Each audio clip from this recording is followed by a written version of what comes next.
Армысыздар қазақ елі. Әнші Бейбіт Қорған өзінің әлеуметтік желідегі парақшасында ДНК-ның қорытындысы шыққанын айтты. Бұған дейін естеріңізде болса, атыраулық әйел Нұргүл Зиханова Бейбіт Қорғаннан бала туғанын айтты. Ол астарлы ақиқат бағдарламасына жүгінгеннен кейін әнші ДНК сараптамасын тапсыруға мәжбүр болды. Әнші Instagram парақшасында сараптама қорытындысы шыққанын айтты.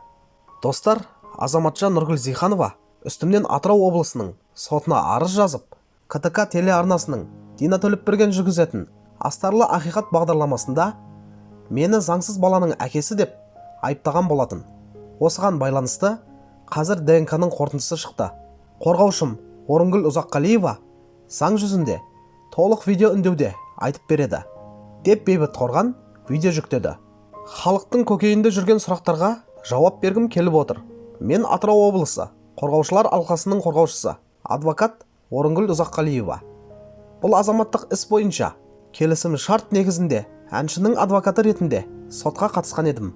Азаматша Нұргүл Зиханова Атырау облыстық кәмелет жасқа толмағандар ісі жөніндегі мамандандырылған ауданаралық сотқа баланың әкелігін анықтау және алимент өндіру ісі бойынша арыз түсірді.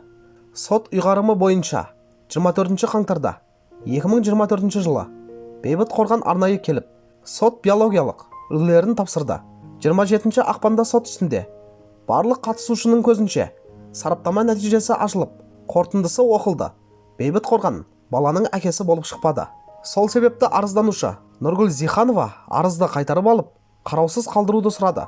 Сот бұл өтініш бойынша талап арызды қараусыз қалдырып, Нұргүл Зихановаға сот шығындарын төлеуді міндеттеді. Біз жеке сараптамалық орталыққа бармай, сот тағайындаған мекемеде сараптамадан өтуге заңды және күмәнсіз қорытынды алу үшін келістік.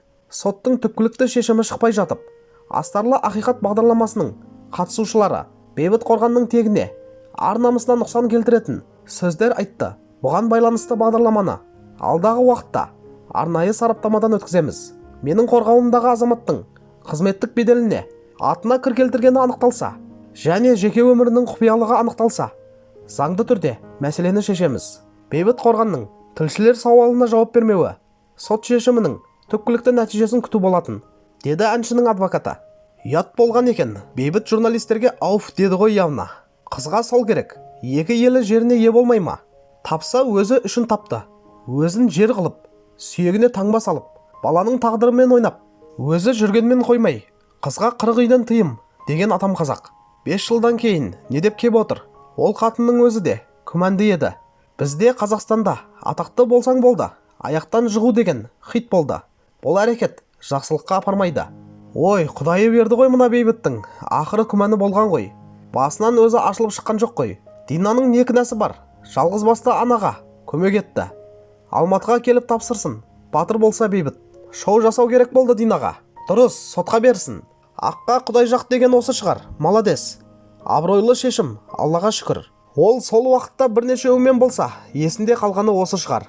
Кім біледі, қазір жатып, жүре беретін қатын көбейіп, отбасы содан бұзылып жатыр ғой. Арсыз қатын көбейіп жатыр. Отбасын біле тұра, еркегімен не деп сөйлеседі? Бұл болмайды, заң шығару керек. Еркектер оңбай түсіп қалып жатыр. Отбасы бар еркекпен сөйлесіп, немесе жатып жүрсе, соған бір қатаң заң шығару керек. Ұсталған жағдайда еркегіне де, қатынға да, бәрі демейм, бірақ арсыздар көбейіп жатыр. Өзі бармаған дейді, ДНК бетін жауып, басқа адам кірген деп жатыр ғой. Дұрыс болды, әкесі болмағаны. Іздесін енді әкесін, бұл ханым. Бейбіт Қорған, өзің сотқа бер, заклевету. Бейбіттің отбасын, балаларын неге ойламады екен, ана келіншек? О бастан Бейбіт жағында едім. Біздің сүйікті жас кезімізден келе жатқан әншіміз. Жала жауып, абыройын төгем деп ойладау. Дина Төлепберген жауапқа тартылсын. Көкшендеп сотқа тергеп, ар-намысына тиген сол қыз. Жала жауып не болды? Жазасын алсын. Көкірегін көтеріп еді, өзі масқара болды. Өзі келіп тиісті ма, аяма, елге бекерге масқаралап, не көрінді соншама? Ұят болған екен. Осындай әйел қыздардың арасында жалған жала жабу түрінде шағымдану көбейіп жатыр. Сақ болу керек. Астарлы ақиқаттың мысқылдап отырған сарапшыларына дейін жауапқа тарту керек. Дұрыс болған екен. Басынан сенбеп едім. Осындай әйелдер отбасын айырады. Астарлы ақиқат бағдарламасымен қоса, мына қызды да сотқа беру керек. Сонда бірін-бірі сатар, арттары ашылып, сәл көтерілсе болды, бейбіттің артына түсіп алады екен осылар. Қазақтың қыздарында ар-намыс деген қайда қалған? Ұятсыз. Енді қалай ұялмай, жер басып жүр бетсіз. Жала жауып, осындай оңбағандарды тәртіпке салып, түрмеде шіріту керек. Аққа құдай жақ, Динаны сотқа беру керек. Қазіргі заманда ақша ғой проблеманы шешетін. Тем более Атырау, Құлсары әлі де анықтап, анығына жету керек. Оңбаған қыздар тым жақсы ер азаматқа жала жауып, халық алдында жерге таптады намысын. Енді сізде аямаңыз. Басынан сенбеп едім осыны есіткенде. Мен сенбедім, сенімім ақталды. Бала кезімнен тыңдаймын бейбітті. Өнеріңіз өрге жүзсін ағау. Ақшамен шештік дешиш. Бала ұқсап тұр ғой саған. Халық бейбітке сенген. Міндетті түрде астарлы ақиқат бұл әрекетіне сотқа беру керек сияқты. Қашанғы бұл бағдарламалар толық зерделемей адамдардың ар-намысына сөз келтіреді. Дәлелсіз жала жапқан адамдар заң аясында жауапқа тартылсын. Жарайсың қызым, осындай оңбаған қатындардың жазасын беру керек. Біреудің отбасын бұзды, аямау керек. Көптеген бағдарламаны тексеру керек. Халықтың санасын улап бітті. Ұрыс-керісті қалыпты жағдайға енгізді. Бейбіт, өміріңізге сәттілік. Аққа құдай жақ деген осы шығар. Маладес.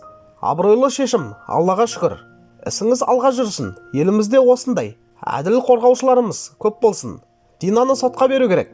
Ол оңбаған әйелдің крышасы кетіп қалған ғой. Жақсы болды ғой, не болса соны айтып.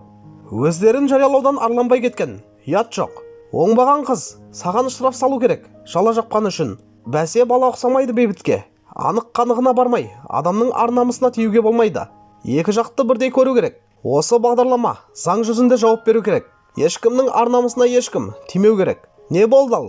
Өзін өзі позор қылып, экранға шығып, жалпақ жұртқа жария етпей, жауап алынса да болар еді ғой. Кінәсі дәлелденіп, бейбіт жауапкершіліктен қашқан болса, әңгіме басқаша болар еді. Босқа позор болып, астарлы ақиқатқа да керегі осындай шу. Вообще қарамайды екем. Түк тәрбиелік мәні жоқ бағдарлама. Бейбіт қорған бауырым, қанша намысыңа тиетін сөздерді айтты. Сол жерде отырған сарапшылар мен жүргізуші, сотқа бер, до конца бар. О бастан көрініп тұрды. Бейбіт өзін уверенно ұстап жүрді. Сосында сразу сотқа берген. Біреулер жазыпты коммент. ДНК өтірік сатып алынған болуы мүмкін деп. Осындай дүрліктіріп, еще оған подкуп араластырып одан сайын даудамай қылып, не қылсын? Логикаларыңды қосып ойласаңдаршы. Өзіне сенімді болған. Мен де сенбеп едім. Сол келіншекке Дина төлеп бергенде кетіп қалды астарлы ақиқаттан. Енді кім жауап береді екен? Осынша жала жауып, төсекке жатып алып, айыптау қандай қиына? Ұят жоқ қыздар. Енді қалай тапсырдыңыз оны? Біз білмейміз. КТК арнасына тапсырыңыз. Жала жапқандардың бәрін, жауапқа тартып кеткен шығынның бәрін таба ету керек. Оңбағандармен сонда баласы кімнен екенін білмей жүрма мисыз? Динаның кінәсі қанша? Жел болмаса, шөптің басы қозғалмайды. Әй Алла, адамдар арсыз болып кеткен міне. Қалай осылай өтірік жаба салуға болады? Адвокат Орынгүл Ұзаққали қызына алғысымыз шексіз. Әділ шешім қабылдап, облысымыздың баласының ар-намысын қорғап шыққанына. Астарлы ақиқатқа рейтинг керек болған шығар. Бағдарламаны сотқа беру керек. Жан Ахмадиев сол кезде сізде ар-намысына тидіңіз. Біздің жерлесіміз бетке ұстар әншімізге ауыр сөз айттыңыз.